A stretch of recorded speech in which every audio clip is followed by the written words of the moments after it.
Hi అండి, welcome back to happy recipes. నేను మీ స్వప్నని. ఈరోజు వీడియోలో బయట బండి మీద అమ్మే బఠానీ చాట్ని ఇంట్లోనే హెల్దీగా టేస్టీగా ఎలా ప్రిపేర్ చేసుకోవాలనేది ఈ వీడియోలో చూపిస్తున్నానండి. చాలా సింపుల్గా చేసుకోవచ్చు. బఠానీ ఒక్కటి ఉంటే చాలండి, బఠానీ చాట్ని చాలా టేస్టీగా చేసుకోవచ్చు. కాబట్టి తప్పకుండా మీరు కూడా వీడియో కంప్లీట్గా చూసి మీ ఇంట్లో ట్రై చేయండి. మీ పిల్లలకు చేసి పెట్టండి, హ్యాపీగా ఫీల్ అవుతారు. అన్నీ ఇంట్లో ఉన్న వాటితోనే చేసుకోవచ్చు అండి, చాలా సింపుల్గా కూడా అయిపోతుంది. ఇంకెందుకంటే ఆలస్యం, లేట్ చేయకుండా ప్రాసెస్ ఏంటనేది చూసేయండి. ముందుగా ఇక్కడ నేను 1 కప్పు బఠానీ తీసుకున్నానండి. నేను ఇక్కడ గ్రీన్ బఠానీ తీసుకున్నాను. మామూలుగా బఠానీ చాట్ అంటే వైట్ బఠానీతోనే చేస్తారు, కానీ నేను ఇక్కడ ఇప్పుడు గ్రీన్ బఠానీతో కూడా చూపిస్తాను. ఇది కూడా టేస్ట్ చాలా బాగుంటుందండి. నేను ఆల్రెడీ మన ఛానల్లో వైట్ బఠానీతో చేశాను, మీరు కావాలంటే అది కూడా చూడండి. ఇప్పుడు దీన్ని నేను ఓవర్ నైట్ నానబెట్టుకున్నానండి. ఒక 12 గంటలన్నా నానబెట్టుకోవాలి బఠానీని. 12 గంటల తర్వాత ఒక కుక్కర్ తీసుకొని వాటర్ లేకుండా బఠానీ మాత్రమే వేసుకోవాలి అందులోకి. అలాగే ఒక ఆలును, పెద్ద ఆలును పైన పీలప్ చేసి ఇలా ముక్కలుగా కట్ చేసి వేసుకుంటున్నాను. ఒకటి సరిపోతుందండి, ఎక్కువ అవసరం లేదు. ఆలు వేయడం వల్ల ఈ చాట్కి మరింత టేస్ట్ ఉంటుంది. బయట వాళ్ళు కంపల్సరీగా ఆలు వేస్తారు. ఇప్పుడు ఇవి మునిగే వరకు వాటర్ పోసుకొని ఇలా పోసుకున్నాక నెక్స్ట్ దీంట్లోకి కొద్దిగా పసుపు, అలాగే కొంచెం సాల్ట్, కొద్దిగా ఆయిల్, పొంగకుండా ఆయిల్ వేసేసుకొని ఇప్పుడు దీనిపైన మూత పెట్టేసుకొని ఒక 4 నుంచి 5 విజిల్స్ వచ్చే వరకు మీడియం ఫ్లేమ్లో పెట్టుకొని ఉడికించుకోవాలి. బఠానీ ఉడకడానికి టైం పడుతుంది కాబట్టి మీరు ఒకవేళ 5 విజిల్స్ తర్వాత మళ్ళీ మూత తీసి చూసి ఉడకకపోతే ఇంకొక విజిల్ కూడా పెట్టుకోవచ్చండి. నేను ఇక్కడ 5 విజిల్ పెట్టాను. 5 విజిల్ తర్వాత చూపిస్తున్నాను చూడండి.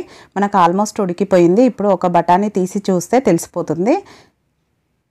చూడండి, ఇలా తీసుకొని చూస్తే ఇలా సాఫ్ట్గా అవ్వాలి, అప్పుడే మనకు పర్ఫెక్ట్గా ఉడికినట్టు. ఒకవేళ మీకు గనక ఉడకలేదనుకోండి ఇంకొకటి 2 విజిల్స్ పెట్టుకోండి. ఇప్పుడు బఠానీ రెడీ అయిపోయిందిగా, దీన్ని నేను ఇక్కడ స్మాషర్తో ఇలా చేసుకుంటున్నాను. మీరు కావాలంటే పప్పు గుత్తి ఉంటుంది కదా, దాంతో అయినా చేసుకోండి. ఒకవేళ మిక్సీలో వేసుకోవాలనుకుంటే మాత్రం మొత్తం వేసుకోవద్దండి, ఒక 70% వరకు గ్రైండ్ చేసుకొని మిగతాది బఠానీ అలానే ఉంచాలి. ఎందుకంటే చాట్కి మనకి బఠానీ కనిపించాలి కాబట్టి నేను ఇలా స్మాషర్తో మెత్తగా చేసుకున్నాను. మీరు కావాలంటే పప్పు గుత్తితో అయినా చేసుకోవచ్చండి, దాంతో అయినా ఇలానే వస్తుంది. ఇప్పుడు ఇది రెడీ అయిపోయిందిగా, దీన్ని పక్కన పెట్టేసుకొని నెక్స్ట్ స్టవ్ పైన ప్యాన్ పెట్టుకోవాలి. కొంచెం అడుగు మందంగా ఉన్న ప్యాన్ పెట్టుకోవాలండి. అది వేడయ్యాక 2 టేబుల్ స్పూన్ల ఆయిల్ వేసుకోవాలి.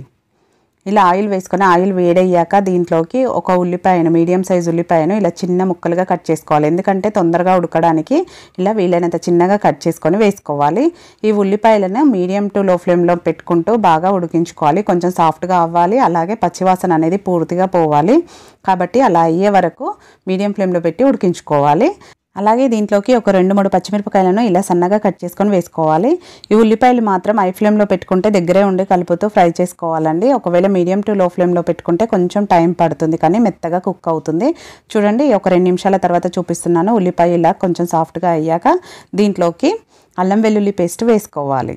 ఇలా వేసుకొని ఒకవేళ మీ దగ్గర అల్లం వెల్లుల్లి పేస్ట్ కనుక లేకపోతే అల్లంని వెల్లుల్లిని కూడా కొంచెం క్రష్ చేసి వేసుకోండి, సరిపోతుంది. ఇది కూడా పచ్చివాసన పోయే వరకు 1 నిమిషం పాటు ఇలా ఫ్రై చేసుకోవాలి. చూడండి, 1 నిమిషం తర్వాత ఇది మళ్ళీ ఒకసారి కలిపేసుకొని దీంట్లోకి 2 మీడియం సైజ్ టమాటాలను ఇలా చిన్న ముక్కలుగా కట్ చేసుకొని వేసుకోవాలి. ఈ టమాటాలు కూడా సాఫ్ట్గా అవ్వాలండి, ఇలా ముక్కలుగా కనిపించొద్దు. చాలా సాఫ్ట్గా అయ్యే వరకు మీడియం ఫ్లేమ్లో పెట్టి కలుపుతూ ఉడికించుకోవాలి. చూడండి, ఇలా వీడియోలో చూపిస్తున్నట్టు ఈ విధంగా గుజ్జులాగా రావాలన్నమాట. ఇలా అయ్యాక నెక్స్ట్ దీంట్లోకి పసుపు, అలాగే మీరు తినే కారాన్ని బట్టి కారం యాడ్ చేసుకోండి. మనం ఆల్రెడీ పచ్చిమిర్చి వేసాం కాబట్టి చూసి వేసుకోండి.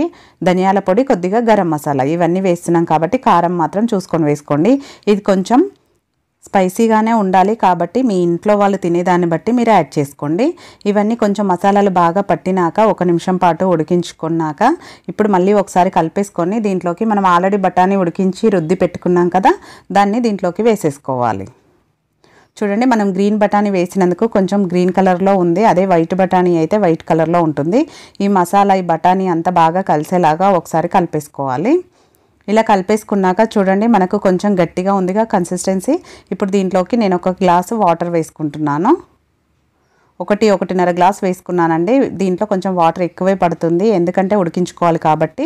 రుచికి సరిపడా ఉప్పు వేసుకోవాలి. ఉప్పు వేయలేం కదా, కాబట్టి ఉప్పు వేసుకొని ఒక 7 నుంచి 8 నిమిషాల పాటు మీడియం ఫ్లేమ్లో ఉడికించుకోవాలండి మూత పెట్టి. మధ్య మధ్యలో మూత తీస్తూ కలుపుతూ ఉండాలి, లేదంటే అడుగుకు ఇలా పట్టేస్తుంది. చూడండి, ఉడకడానికి వచ్చింది కదా, ఈ టైంలో కూడా ఒకసారి మూత తీసి ఇలా కలుపుకుంటూ ఉడికించుకోవాలి. ఒక 8 నిమిషాలన్నా పడుతుందండి. ఒక 8 నిమిషాల తర్వాత చూపిస్తున్నాను చూడండి, ఈ విధంగా దగ్గర అవుతుంది. మనకు చిక్కగా చిక్కగా అవుతుందన్నమాట. గ్రేవీ కూడా ఇలా చిక్కగా అవుతుంది. ఈ మాత్రం కన్సిస్టెన్సీ ఉండాలండి.